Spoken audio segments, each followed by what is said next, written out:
Passion and expertise are vital in the world of collectible investments, where knowledge and personal interest can lead to significant financial rewards. Passionate collectors often immerse themselves in the details of their chosen field, whether it's watches, wines, or cars. This deep engagement not only enhances their enjoyment, but also equips them with the insights needed to make informed investment decisions. Expertise in the market allows investors to identify undervalued items, understand historical trends, and authenticate pieces accurately. Being part of enthusiast communities provides networking opportunities and access to insider knowledge. For those starting out, it's essential to focus on what you love, whether it's vintage watches or fine wines. Educate yourself thoroughly, engage with experts, and always ensure the authenticity of your purchases. The satisfaction of owning a well-researched, meaningful piece can be as rewarding as the potential financial returns.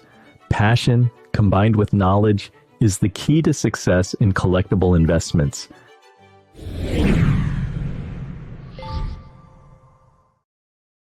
Dan, to follow up on what you were saying about perhaps lesser known or smaller brands, how does one learn about that? We just have to call you up and annoy you and talk to you all the time? I don't have time for you. No, really, it's the whole fun of pulling some money out and investing is the hunt, the look, and to learn. Learning should be the premier thing in your life that occupies your mind, keeps your mind busy. So there's plenty of information on the internet now. That's what the internet was actually invented for, right? It was supposed to be the big Encyclopedia Britannica for the world, and nothing more, really. That was where it was supposed to be. So that information is out there.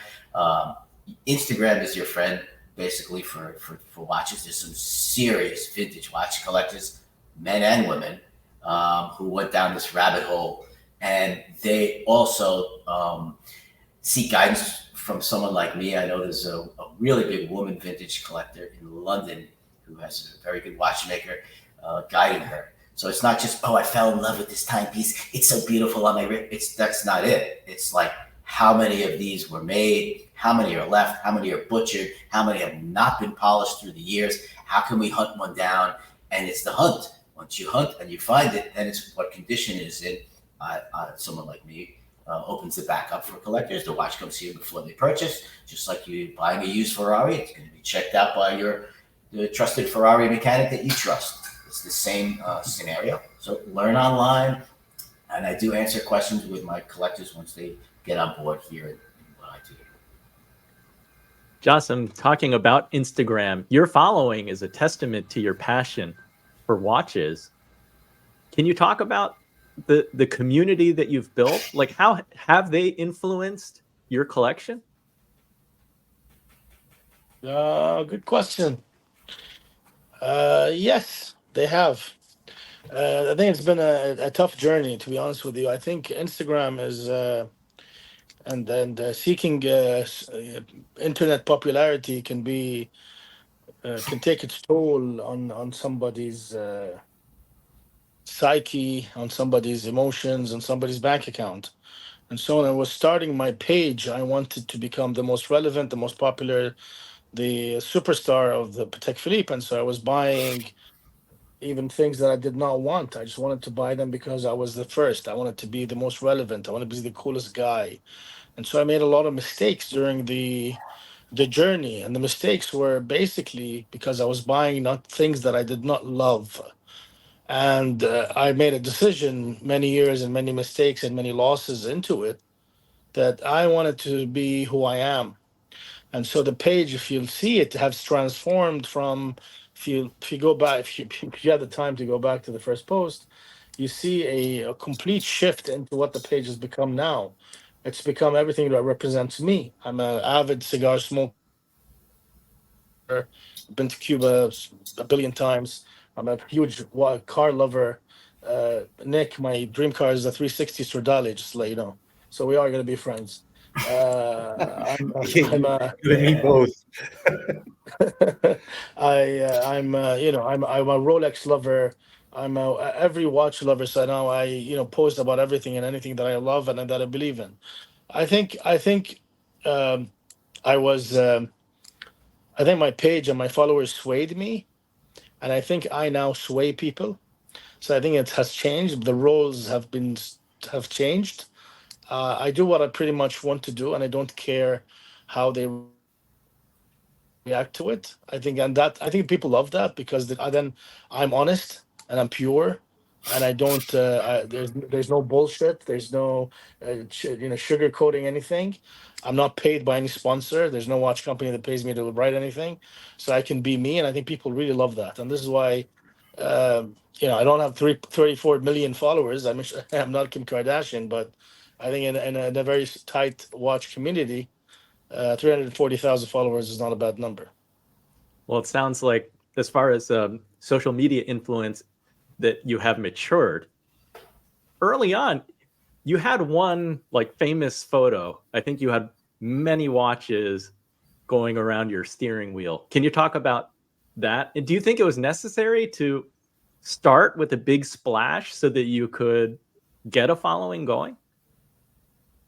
No, not really. I'll tell you the story of that photo. I at the time owned a 3.8 Porsche GT3 RS. I was much skinnier, so I can fit in that car, and I used to go to Bahrain's F1 circuit and race that car.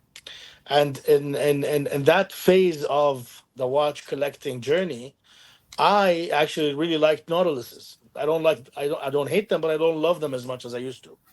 And you can buy Nautiluses, used Nautiluses, for a 30% discount off retail. So, like for instance, if a 5726 grade dial traded for retailed for 35 or 40K, you can literally buy one in Kuwait for 25 24,000. So a 5711, for instance, retailed for 26,000, and you can buy one for 19,000. That was the days. And so I bought Nautiluses every time I found one. So every time I went to a shop, hey, what's going on? What do you have? I see. So I had like, I don't know, maybe 14 Nautiluses. And so one day I met one of my friends who had a GT2 RS, and we were driving on the coast in Kuwait, and I had a bag with all my watches, and I wanted to take pictures of them and stuff. I wanted to get into photography so I can take really good pictures for the Instagram. And he suggested, why don't you put all these watches on the steering wheel of his car? So I actually had it on a GT2 RS steering wheel. And so that was the picture. And then Anish made it popular. And then the rest is history. That's really cool. Brian, can you talk about like how does passion guide your decisions for purchasing wine, for investing? Yes. So, but buy what you love.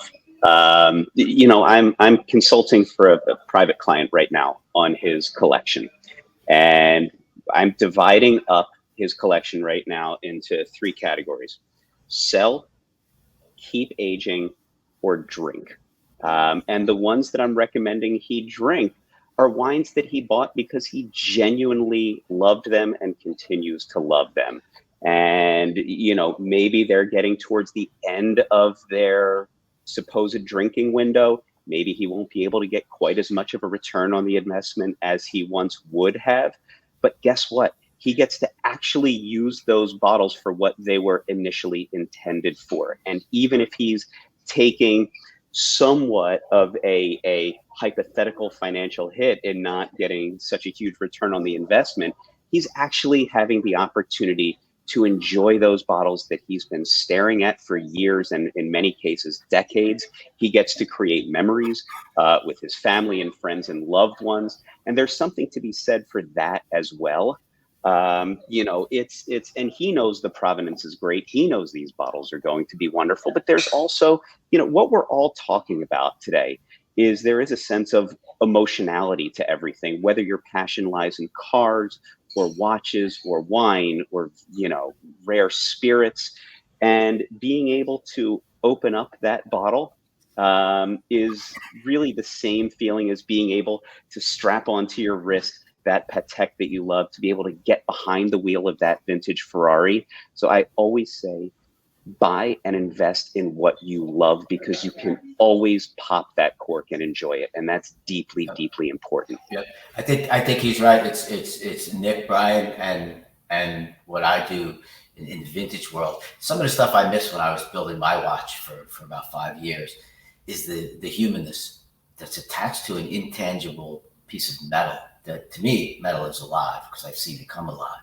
But what freaks me out, and why I love doing what I do, and you already see the portion of this facility here, is people have lost their favorite watchmakers. When they were growing up, their dad or their grandpa had a Calatrava from the 40s or 50s or whatever it was, a Patek, whatever they had, a Vacheron, like my family, right? My dad had a lot of Vacherons from my grandfather. But there's no one left to kind of fix those old watches, so they went out and they bought a new Nautilus and they strapped it on their wrist, right? And they put those watches in the safe, especially in this area in Palm Beach. Well, now that they find someone like me, they start pulling them out of the safe. And I can restore them. I can make the gears or the pinions and bring them back to life. They can't believe I can do that. But when I do, and they come through the door, and I show them that watch that hasn't ticked, it's not the watch. All of a sudden, a flood of emotion and memories come back. They could have been like me sitting in the back of my dad's Cadillac, driving up to the country house and always seeing his, Vacheron on his wrist, on the steering wheel, and they start crying. I mean, some of them, they hug me, and it's awesome, and that is the connection we have with Nick and the Ferraris, with Brian and his wine. Could be a memory. They pop a bottle of wine, and it's reminiscent of what they were doing as a child or what they saw with their parents. It's the same thing in my world. That's why I always guide people in the collections to, yes, purchase something and have it checked out and bring it here. But it's something that will be generational. If you're just a flipper, that doesn't really excite me. I'm not in this for the money. I'm in it for those experiences and to bring those experiences to the people, like as I just explained. The love that we have, it can transcend generations. 2 generations from now, that same Patek can come out of the safe, and those memories are still attached to that one timepiece. I find that fascinating. Dan, I just experienced this viscerally with my family this past Saturday night. My dad's collection, he's been storing it. My good friend Scott Ziskin has a wonderful wine storage facility in New Jersey called My Cellars. So my dad's collection, between his wine fridges and Scott's My Cellar, everything has been kept in pristine condition. So my father just celebrated a very important birthday, and he decided to pull a bottle of 1995 Chateau Margaux that he bought on release, and he could have sold that bottle for a ridiculous return on his initial investment. But he's always said, I think this is the wine that I want to share with my family for this milestone birthday. Right on, so on Saturday night, we went to my mom and dad's place. It was my wife and daughters and my sister and brother-in-law and their sons. And my father popped the cork on that. And I will tell you that seeing the look on his face and experiencing that profound moment when the aroma of this bottle that we've been staring at for decades filled the air, and pairing it with an amazing meal that my mother made, I got to believe that's the greatest return on investment for something like that.